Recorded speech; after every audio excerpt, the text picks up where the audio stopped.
Welcome to this Lightroom tutorial. In this I'll be showing you how to change an image like this into an image like this.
This is the after. This is what we began with, and this is the final result. Let me zoom in a bit for you. As you can see the color of the ground, and if you look closely on the clouds, they have changed a lot. They have become a more dramatic, if you see. So that's it. That was the tutorial.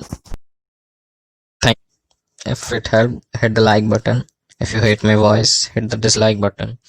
If we reach over 1000 views, then I'm going to add the preset. I know that's not gonna happen. That's why I'm going to say that, because I don't want to give away my preset for free, of course. So thank you for watching. Goodbye.